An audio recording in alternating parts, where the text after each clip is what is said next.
G'day, I'm Aaron and welcome to the first part of my build for the Jurgs Cup.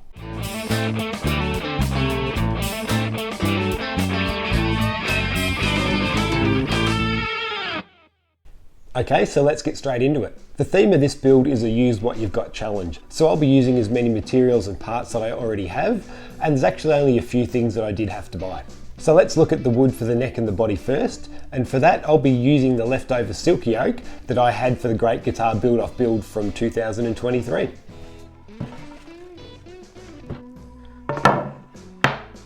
Alright, let's take a look at what I've got left from it and what my plans are for how I'm going to use it.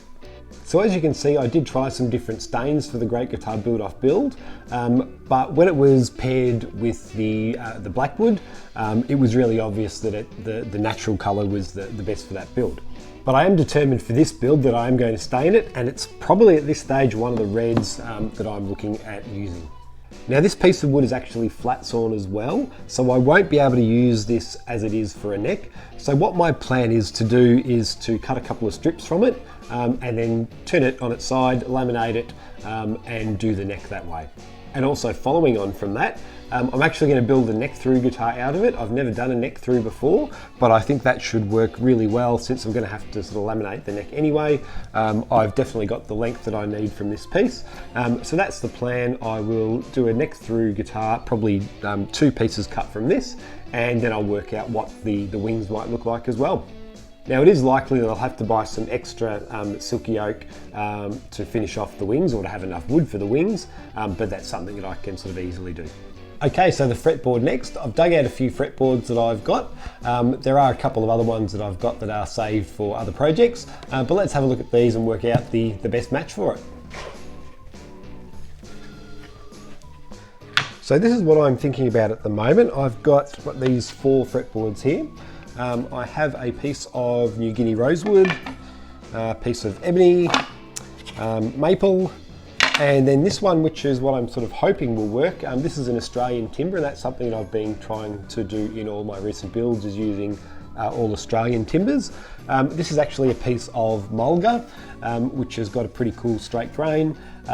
So I think, well, I'd like to use this one, but I'll wait and see until when I clean up. Obviously to take the stain off here and see what the natural wood looks like again, and then compare it to the fretboard and also whichever stain that I will decide to use. So I'm hoping this one will work. Otherwise, we'll see how we go. Maybe the ebony. I mean, ebony is always a good match for any guitar, really. So we'll make that decision probably once I've got the neck sort of cut out to shape and size. So moving on to the electronics and the hardware next. I'm actually fortunate that I've got a reasonable supply of bits and pieces. Some of them are sort of cheap parts from other guitars when I've taken out to sort of upgrade, some cheap parts from kit guitars, and also there's a few different parts that mates have given me when they've sort of upgraded to better components. So let's grab all those out and we'll have a bit of a sort through and work out the best fit for this build.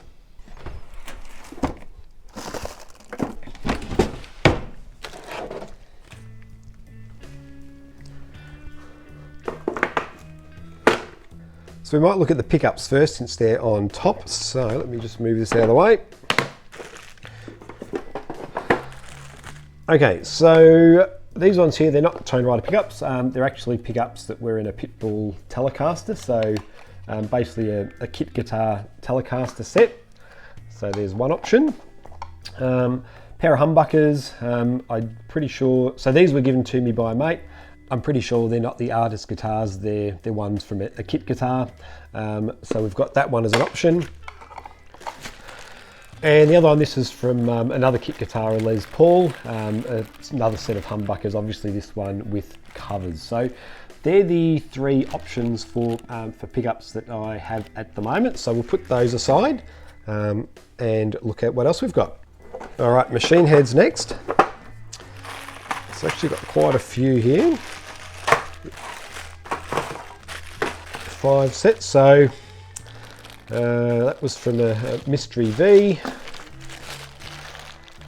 Pitbull Telecaster, a Gretsch Streamline, so they're probably a bit better quality. The Pitbull 3x3 Les Paul, that was the one that I did with my son. We upgraded the tuners of that. and a set of Grover 3+3, 3 aside. Now these are actually the Grover locking tuners, so they're probably the best quality out of the ones here, as well as the Gret. So that might be one that I'm looking at using. Might be head of the race at the moment. All right, next we'll look at the miscellaneous box and see what we've got in there to choose from.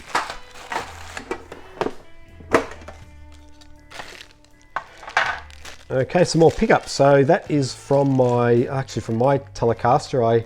It's a probably early to mid 90s Telecaster, which I upgraded the pickups from. So there's a neck pickup from there. Some more pickups. So this is actually from my first guitar that I ever owned, which was called a Ranger. It was basically a cheap Strat. I don't have the body of the guitar anymore, but I've got it was one that I did pull apart many years ago. I definitely won't be using these. These were pretty cheap pickups to start with. And I do have all the electronics for it still, so that's really more keeping just because it is the parts of my first guitar, and maybe one day I'll do something with that. Yeah, switches, pots from a Pitbull Telly, bridge from a Gretsch Streamliner. Oh, that's the switch pots, knobs for my Squier Telly as well. That's a guitar that I did upgrade all the electronics and pickups on, so I've got the originals from those still. Cheap guitar leads, some saddles from the Pitbull Telly, plastic nut. I think I've actually got a bone nut somewhere else, so we might use the bone one instead of that one. So looking through all those components, it's probably the bridge is something that I didn't really have that would be suitable. So I did actually buy a couple of bridges, cheap bridges as options to decide which would be best for the build. So I've got a new sort of standard Tune-o-matic bridge, and also a new hardtail bridge. I did buy a three-way switch if I decide to use this as a 2 pickup guitar, which I'm sort of likely to do. It's a three-way toggle switch I actually didn't really have, so I picked up one of those as well. So other components that I need that I do actually have some already, so probably some new pots, capacitors, jack plate, those kind of things. I know I've got those as well. And I've also got some fret wire, which I'll obviously need, as well as some black veneer, which I'll probably use as well. So what I might do now is sort this all out and choose the components that I think is going to make the best guitar for this Jurgs Cup build.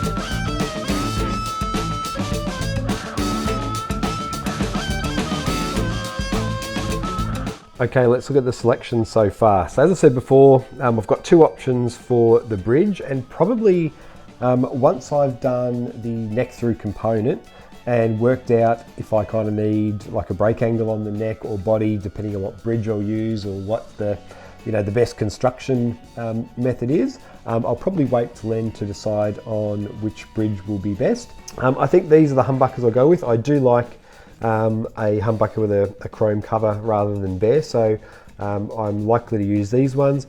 I think one of these did have an issue that it wasn't working all the time, so I might have to take it apart and see if I can fix it to use those 2. The Grover tuners, as I said, they're locking tuners, so I think they'll be perfect for the guitar. In terms of electronics, I've already got some pots, a standard jack, and a standard sort of jack plate.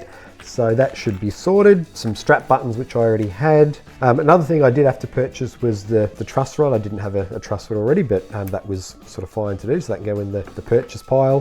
Bone nut I've already got. In terms of inlay material, what I've got to choose from, and once again I think when I get up to these stages it'll be obvious what the best option is. Mother of pearl inlay, which is probably my standard, sort of my favourite to use. I do also have just some black plastic fret markers, which could look good. And then for side dots, just the 2mm plastic, which I often use, or I've got the aluminium tubing or rod, so both the hollow one and the solid one. So they're options. Once again, when I get up to that stage, I'll probably know what will work best. And one additional feature, which I'm pretty sure I'll include as well, is a kill switch. So I did use a kill switch on my Great Guitar Build-Off from 2023. And I'd never done one before, but since that guitar's going off to the lucky owner who won it in the raffle, I won't have a guitar with a kill switch at home anymore. So I've just bought another one to have a play around as well. So I'm pretty sure that will go in just as an extra sort of fun feature. I did buy one with a red LED. I'm hoping that red is the best colour to stain it, so I think the red LED will look pretty cool with that as well. Now I do have a range of volume and tone knobs, but I'll probably wait till the guitar build is along a bit further and then sort of select the knobs that I think will be most suitable for it. So in terms of what I've had to buy for this Use What You've Got challenge, I had to buy a bridge, a switch, truss rod, and I'm likely to have to buy some extra silky oak just to finish off the wings or the body of the guitar. But everything else using components and materials that I already have. So the next question then is, what is the guitar going to look like? And I think it's actually going to be inspired by this one right up here.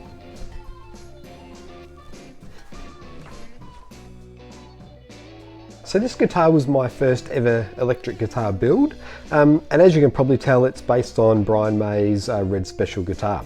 Now when I designed the body shape, I did change it a little bit. So basically this front section here with the two horns is the Red Special shape, but the body on the Red Special actually goes out quite large, and I have played one of the replicas many years ago, and it was quite uncomfortable to sit on your knee, so I changed this shape a bit. So pretty much really from the waist backwards is a Les Paul sort of shape. I did get templates for both guitars at the time and trace both and kind of manipulate them till I found something that I actually like. So my plan is to build something based on this shape. I do really like the upper horn and sort of the main body area. The thing that I don't quite like about it is the lower horn here. This guitar is 24 frets. The higher axis is really challenging here. Basically the shape of the horn here with not really much of a cutout, and also where I joined the neck to body, etc. But this was my first guitar, so I was learning a lot at the time. So my plan with this Jurgs Cup build is to kind of improve or change the shape to make it more accessible. I definitely won't have 24 frets on it, it'll probably be a 22 fret guitar, but really this is the basis for what I'm going to do. Now it won't be exactly the same, and actually I haven't designed it yet, but really that's one of the good things about building a neck through guitar is that I can really do the center block and the neck and get all that done before really starting to think too much about the actual shape. But I will sort of plan for that as I go along. So for those of you that would like to know more about the Jurgs Cup, I'll leave some links in the description so you can find out some more information. Well, I think we'll leave it there just as an introduction to my plans for what I'm going to do. And hopefully in the next episode, I will have made a lot of progress on the neck through component of the guitar. So thanks for watching, and I'll see you all next time.